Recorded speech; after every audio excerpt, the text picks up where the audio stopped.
lang, ha? Sarap ng buhay mo, ah. Ito ang banat ni Senator Estrada kay Sara Diskaya. Matpos itong sabihin na meron itong 28 na luxury cars. Taliwas ito sa isang interview sa mga Diskaya na kung saan ay sinabi ng mga ito na meron sila 40 na luxury cars. Ang nakakapagtaka ngayon ay parang bulang naglaho ang mga sasakyan. Dahil sa pag-inspection ng Bureau of Customs, ay 2 sasakyan na lang ang naabutan ng mga ito. Ang tanong ay paano ito nangyari? Dalawang yung covered subject ng warrant. Ano ang tingin nyo na intention nila? Ang dami na Ayaw po natin pagbintangan. Ano? Again, iniisip lang natin, maaaring na pressure sila. Ano? Na meron pang welga dito nung isang araw. Ayaw ko pong hulaan kung bakit po nila tinanggal dito. No? Di rin makapaniwala si Senator Estrada sa dami ng mga sasakyan ng mag-asawang Diskaya. Ngayon lang ako nakarinig na isang tao o mag-asawa na ganito kadami ang kotse na mamahalin. Sa dami nyo ng kotse. This is really, for me or for all of us, for all the Filipino people watching, this is unbelievable. Sabi pa ng senador, Tiya, ilan yun? 20 ka mo? 28? 28, opo. My God. And you bought that from the taxpayers' money?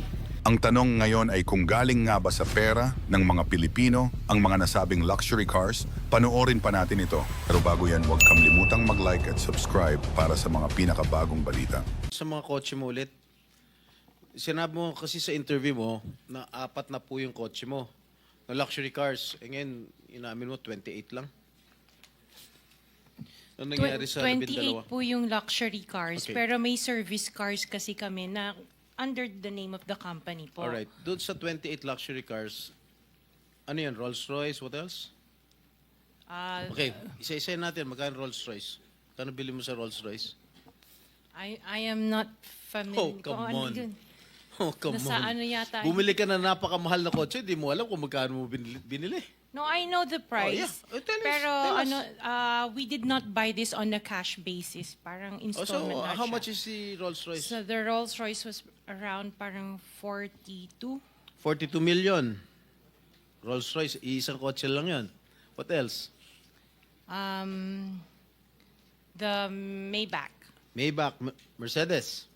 How much? parang nasa 22.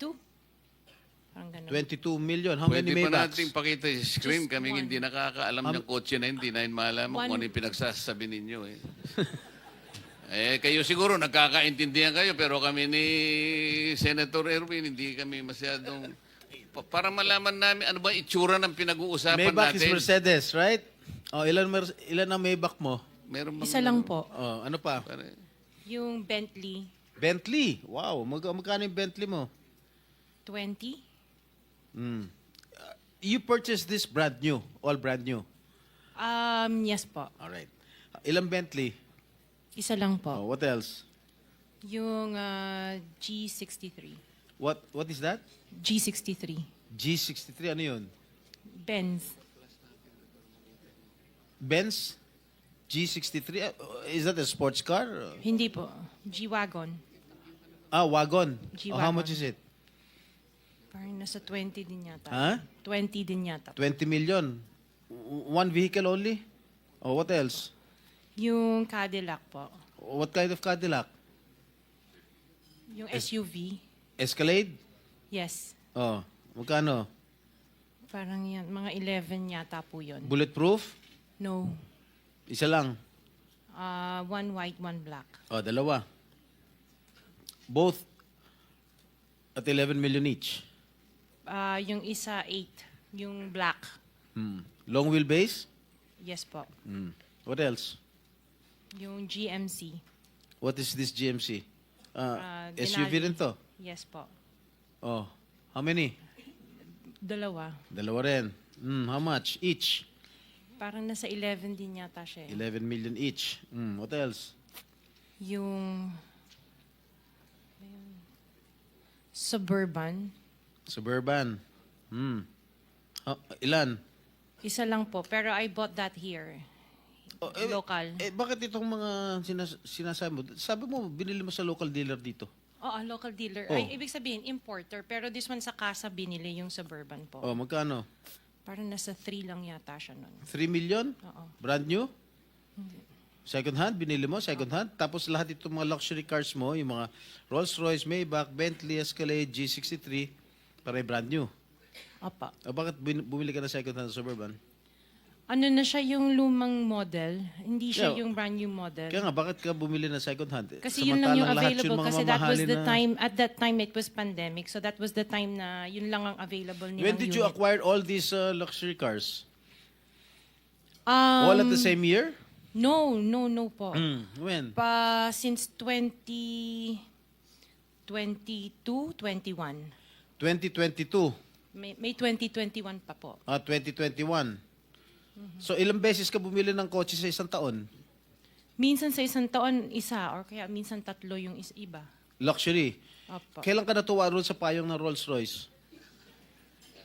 Last year lang po. Last year mo lang na-purchase. Yes po. Yung payong. Dahil sa payong, bumili mo, ha? Alright. Bukod sa mga nabanggit mo mga luxury cars, ano pa? Yung mga SUV ng mga engineers ko. Hindi, ilan lang to? 3, 4, 6, 8. I can't remember all at the top of Sa my dami. head. Oo. Sa dami. Apa. So, doon sa 28 na pinurchase mong mga luxury cars, ilang taon mo binuno yun? Yung iba, You started purchasing these luxury cars on what year? the long wheelbase, yung mga binanggit ko kanina, that was only 2022 No, or 21. when did you start- Yung iba, like, let's say, the autobiography, 2016 What is pa po. autobiography? Ano yan, Range Rover. Oh, may Range Rover ka 2016 pa pala, hindi mo sinasabi sa akin. Oh, Range 2016 pa po siya. Rover. Ilan? Just the one autobiography and then What the Defender. autobiography? Ito ba yung Range Rover? Range Rover po. Okay, how much did you purchase? 16. 16 million. 2016 pa po yun. Ilan? Isa lang po siya. What else aside from Range Rover? Sabi mo? Defender. Defender. Ano siya? Range Rover. Range Rover din. Oh. Ilan? Isa lang po. Magkano? Nasa parang 7 yata yun. 7 million? Aha. Ano pa? The Evoque. Ano? Evoque.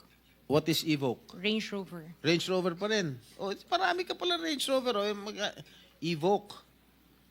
Ito yung, maliit ba ito? Malaki? Maliit. Okay, magkano? Parang nasa 5 lang yata po siya. 5 billion. Oh, what else? Lang, ha? Sarap ng buhay mo, ah. Oh, sige, ano pa? Hindi ko na maalala yung iba eh. Sa dami talaga, hindi mo maalala, no? Sino-sino gumagamit itong mga luxury cars ninyo? Kami po.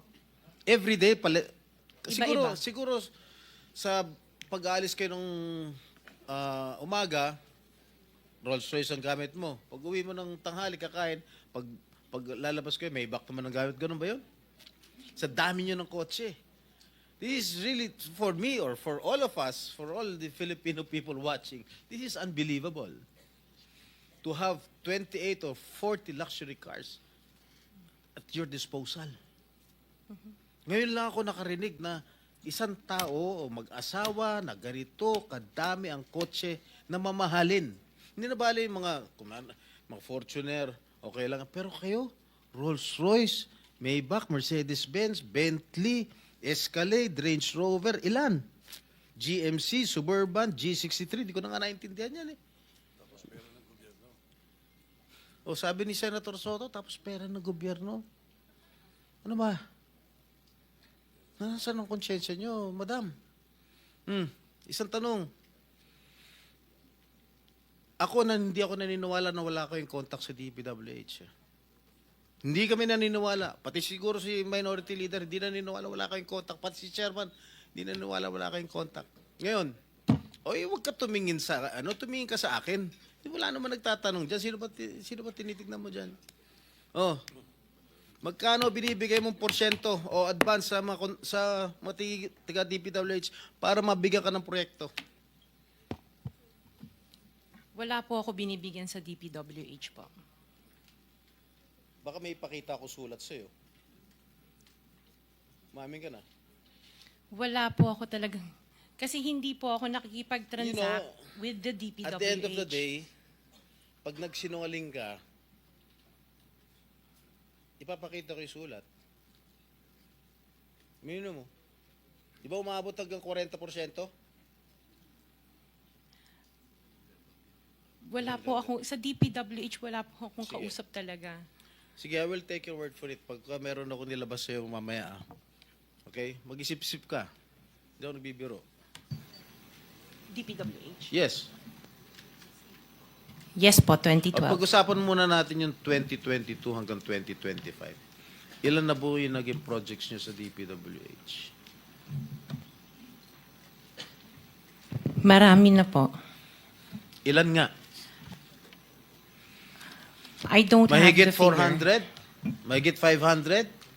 Within the span of 3 years. I don't have the figures po. Estimate lang po, ballpark Give me a figure. ballpark figure.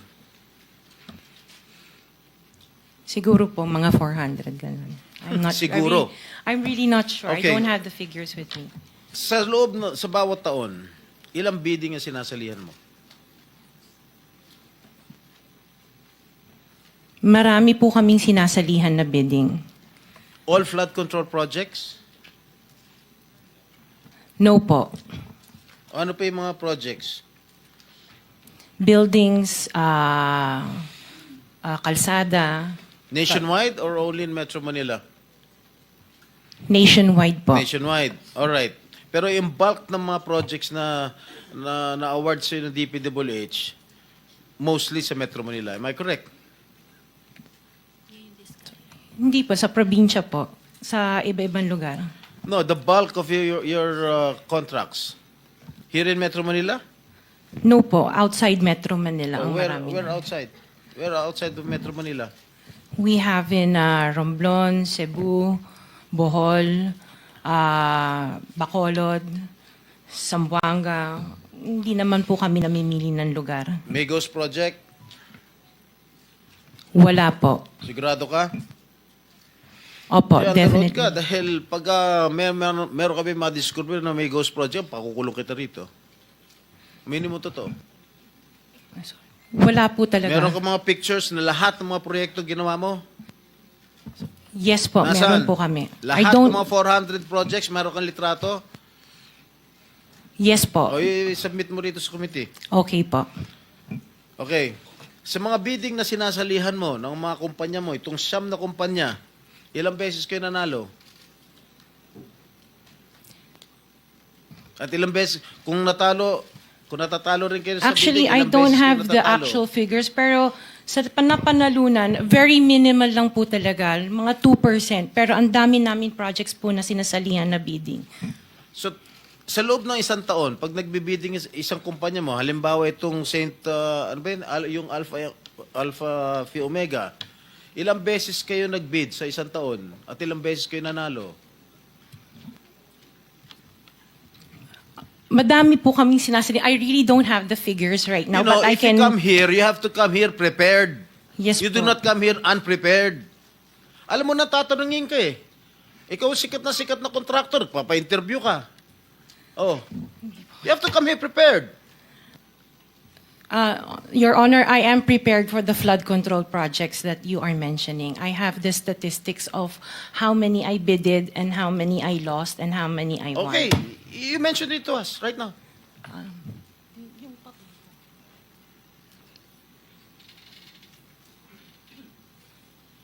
You are asking her to relate the 400. No. Parang mahirap naman yata. Hindi. 400. In 2022, I bidded for 491 projects. This is just for the flood control, Your Honor. How many projects for 491. 191? 491. I joined the bidding. Po. Oh. This is in 2022. I only got 71 projects from the 491 na sinalinan ko po. 71 only. How many companies? Itong This is Sham? just for Alpha and Omega Oh, po. what about the other companies? What about the other 8 remaining companies that you own? I don't have the statistics Oh. for that because I was only called as Alpha Wait, and Omega. You admitted earlier when I asked you if you own these 9 companies and you answered in the affirmative. Right now I'm asking you kung ilan yung 71 71 flood control projects na napanalunan ninyo. Now you're only speaking in behalf of Alpha Phi Omega.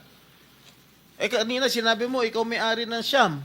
Why can't you answer in behalf of the 8 remaining companies?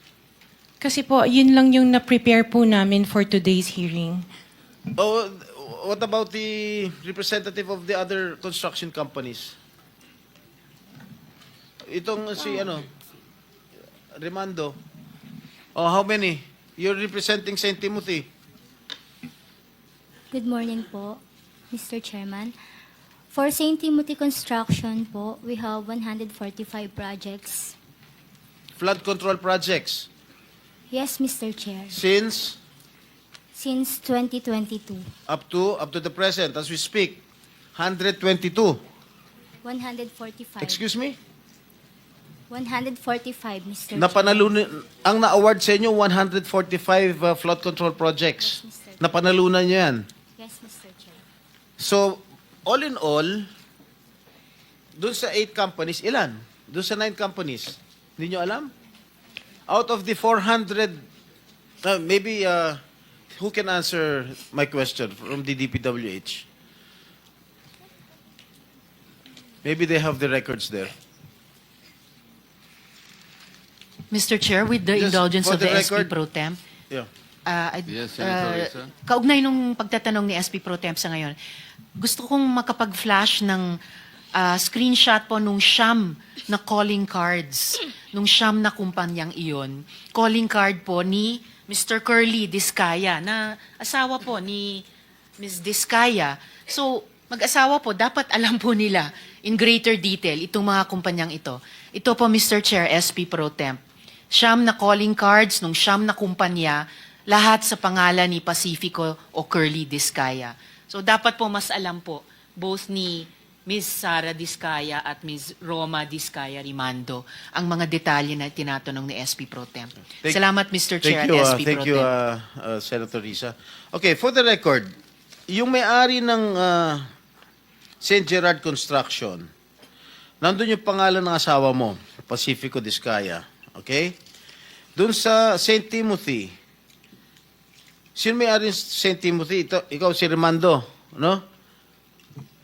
Kamag-anak mo si Discaya, correct? Sabi mo, pamangkin mo. Tama? And who is this Maritoni Miligrito, the owner of Elite, general contractor? Who is this? Answer. Pinsan ko po, Mr. Chair. From the left pocket to the right pocket. St. Matthew. Nandito yung asawa mo, Pacifico Discaya. Great Pacific. Oh, ikaw, nandyan ang pangalan mo, oh. Si Sara Rowena Discaya. Kaya hindi mo mapapagkaila, eh. YPR General Contractor. Nandito rin ang pangalan mo. Miss Sara, alam mo, huwag ka magsisinungaling, ha? Amethyst Horizon. Sino si Amethyst Horizon? Sino si John Brian Eugenio? Who is he? Sagutin mo, Miss Rimando. I didn't know, Mr. Chair. Madam Sara. He's one of our employees. Oh, dami. Waymaker. Sino si Gerald William Discaya? He's my eldest son. Okay. Alpha Phi Omega, yan, asawa mo. So, you confirm, lahat ng siyam na yan, ikaw ang may-ari. Tama? Part owner po. Part owner. Okay. Kaya nyo ba talaga pagsabay-sabayin yung mga construction, mga proyekto ninyo? Paano nyo nagagawa ito? Yes po, we have sufficient employees naman that can carry out and execute the project. Okay, ilan ba yung mga empleyado ninyo?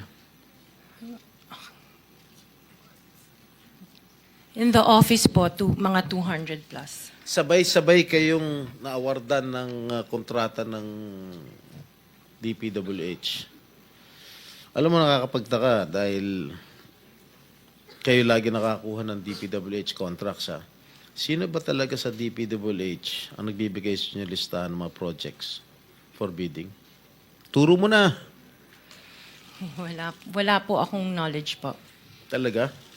Ba't Yes, nakakapagtaka dahil yung siyam na construction companies nyo, yun ang laging favored, kumbaga, sa bidding. Kasi ang balita ko, isa kayo sa mga una nakakita at nakakapili ng mga projects. Bago pa mabuo ang National Expenditure Program, yung tinatawag natin na NEP.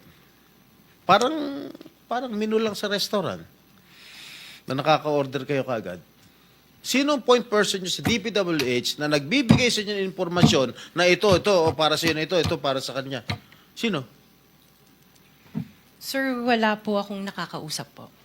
Wala kang kilala sa DPWH. Wala po. Hindi kami maniniwala niyan, wala kayong kilala sa DPWH. Meron ako yung mga engineer, yung mga district engineers, tsaka Yun mga pala eh. Sino ang mga district engineer na nakilala mo? Pero hindi po sila nagbibigay ng project po sa akin. At tinatanong ko, wala naman ako sinasabi sa'yo kung nagbibigay sila ng project. Sino ang kakilala mo sa DPWH? Sila, mga DE po. DE Yeah, okay. ng, Sabi mo, sino? teka sandali. DE ng Laguna, O, sino DE nga? ng... Banggitin mo yung pangalan. I can't remember their names kasi I don't transact on Okay, behalf of the DE ng companies. Laguna. Sino pa? DE ng Bulacan, DE ng... Is he here? Nandito ba? Yung DE ng Laguna, DE ng Bulacan, nandito ba? DE ng Bulacan nandito. Okay, paano nyo nalalaman ang mga projects for the bidding? Sino ang nagbibigay ng listahan sa'yo? We don't have a list. Naka 6 minutes ka na, erap.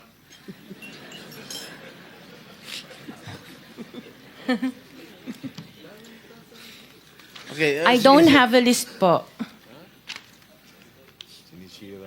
Interjection, Mr. Chair, with the permission of the SP Pro Temp. Okay. On the DPWH na binanggit po niya, Mr. Chair. Okay. Salamat, Mr. Chair, SP Pro Temp. Dahil natatanong po ni SP Pro Temp ang DPWH din in connection sa mga diskaya. I wonder, Mr. Chair, kung natignan na po, nasilip na po ng DPWH, kung may practice ang mga diskaya companies ng pagpapahiram o pagpaparent out ng lisensya nila para mag-force multiply sa capacity nila. Para kahit 200 lang daw ang staff sa opisina, kaya nilang mag-implement ng 491 projects or 71 projects, 145 projects in any 1 year. I wonder, Mr. Chair, kung nasilip na po yun ng DPWH. Incidentally, Senator Risa, you are the next interpellator, so you may want to continue with your 5 minutes. Thank you. Will do. Thank you, Mr. Pinatapos Chair. mo na ba ako, Chair? Ha? Okay. One last question, if I may. One last question, Mr. Chair, Senator Risa. Madam Diskaya, saan nyo ba kinukuha yung mga coaching imported, mga luxury cars? Ang balita ko, dun sa interview mo, binili mo yung isang Rolls Royce dahil nagandahan ka sa payong. Tama ba? Sir, yes po. Samantalang, ilan yung luxury cars mo?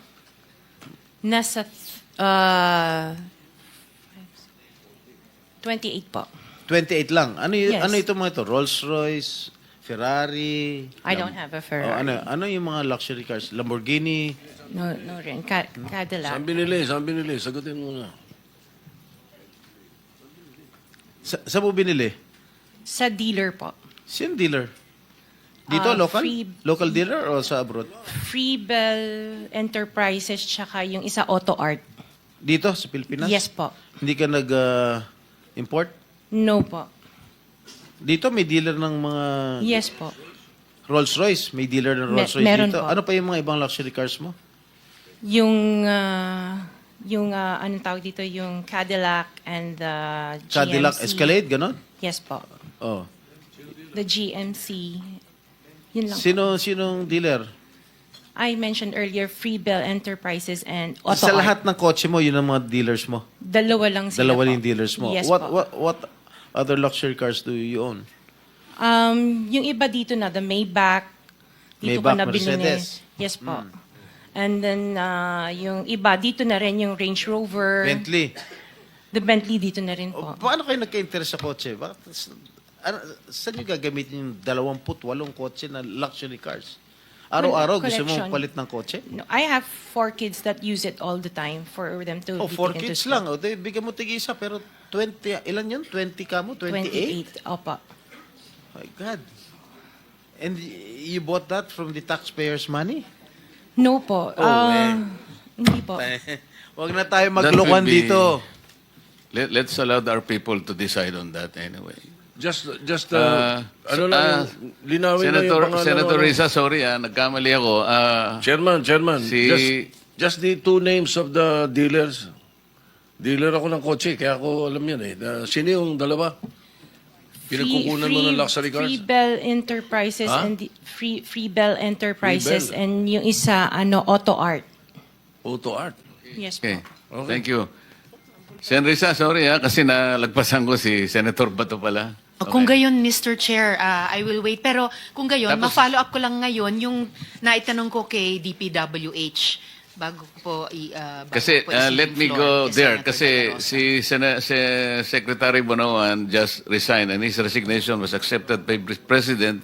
Gusto ka nga naming tanungin, Secretary, total kare-resign mo lang naman kahapon. Gusto mo pa bang ikaw ang sasagot o you would like to beg off and allow somebody or have you deputized an official with you today na siya nang magsasalita in your behalf para kung gusto mo nang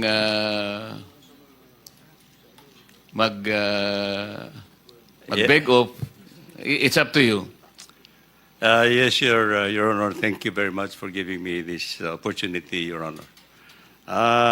Your Honor, I just want to make a manifestation that on account of the subpoena ad testificandum that I was served for this hearing, I just wish to make that on record that the President Ferdinand R. Marcos Jr. has accepted my resignation as Secretary of Public Works and Highways on effective today, September 1, 2025. So And what is your pleasure, sir? in view today?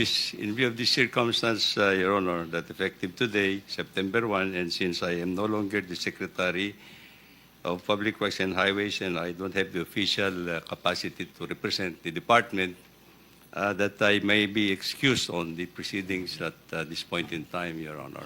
We can do that, Mr. Mr. Chair. Secretary, and we will thank you for having raised our inquiry today.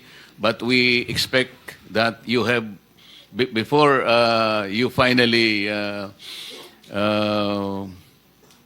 exited from the public office, I think you have deputized somebody who will represent the entire department for questioning before this inquiry today. Have you done that? Your Honor, the people that had been invited from the department are all here, Your Honor. Okay. Mr. Chair? Yes, Senator Risa. Mr. Chair, bagamat gaya ng sinabi ng Chair at ni former Secretary na tanggap na ang kanilang pagbibitiw, however, I would still like to appeal at least dun sa institutional memory ni dating Secretary Bonoan. Kahit dun lang po sa naitanong ko na po sa kanila kanina, if I may, Mr. Chair and the good former Secretary, kahit yun lang ba dun sa tanong na nasisilip na po ba ng department kung may practice po ang mga diskaya sa kanilang mga kumpanya na pinapahiram or pinaparent out yung mga lisensyang hawak nila. Kaya nakapaggagawa di umano ng daang-daang mga proyekto at any one time, particular po sa flood control. Nangyayari po ba yon, former Secretary Bonoan? If I may, but this is already an official, Your Honor. I understand, Mr. Chair. the issuance of a contract is based on a bidding process, and the process involves the pre-qualification of contractors, and the pre-qualification of contractors is just based on the documents that they have to submit, their contract accreditation, license, whether they are they have a license for A, AA, AAA, and things like this, depending on the project that they're going to implement. And then they have to submit the list of equipment that they're going to use into that project, whether it is owned or leased, Your Honor. And then the other document that they have to submit is actually their net contracting capacity. And this is based on a certification coming from the Bureau of Internal Revenue, Your Honor. So these are the three documents that we use in assessing actually all those who are entitled to participate, Your Honor. But Mr. Chair, pagkatapos nyo ma-ascertain na base sa tatlong dokumentong yon, may capacity nga po sila, did it ever occur to the department before na baka pinaparent out nila or pinapahiram nila yung mga lisensya nila? Naisip po ba yon ng department dati? At sinimulan na po bang tignan o investigahan po iyon, Mr. Yes, Chair? Your Honor, we take into a look actually the capacity and capability of the contractor. Now, in the field, there are certain components of the projects that may be locally implemented. But again, Your Honor, at the end of the day, it will still be the responsibility of the contracting party. So, Mr. Chair, posible po locally, Yes. at least locally, na may mga parte ng proyekto Yes. na para doon pinapagamit ng Diskaya companies yung kontrata o lisensya nila para ibang construction company, kahit locally, ang gumagawa. It might be, Your Honor. Might be. I'll just pursue that during my turn Mr. to question, Mr. Mr. Thank Chair. you, thank Salamat you. po, Mr. Mr. Chair, Chair. before you recognize Senator Bato, just one question addressed to Ms. Rimando. Ms. Rimando, bago ka naging CEO ng St. Timothy, ano naging trabaho mo? Nagtrabaho din po ako sa St. Gerard, Mr. Chair. Ano trabaho mo sa St. Gerard? HR Manager po, Mr. Chair. HR? Ano ibig sabihin ng HR for the education of the public? Human Resource po. Tapos naging CEO ka ng St. Timothy. Yes Sino po. pinakikinggan mong boss? Sino pinakikinggan mong boss? Pinakikinggan ko pong boss. Ikaw ba ang boss ng St. Timothy o meron kang pinakikinggan na iba? Di ba si Madam Sara? Ay, hindi po. Regarding po sa St. Timothy, ako po. O sa St. Gerard? Sa St. Gerard po, wala na po akong ano doon. So ikaw na susunod? Opo, Mr. Chair. Alright. Sige, mamaya magtatanong ulit. Thank you. Senator Bato is recognized. Thank you, Mr. Chair. Mr. Chair, Before that, yeah. I think the good secretary is asking to be excused. You're excused, sir. Thank you. Thank you for your Personally, I would like participation. to thank you for coming over. Bagamat hindi na po kayo ang kalihim ng DPWH. Thank you for attending. Thank you and so very respecting much. the subpoena of this institution, the Senate. Thank you so very much, Your Honor, and thank you for the opportunity that And you good have luck given me. in your future journey. Good luck. Thank you, Your Honor.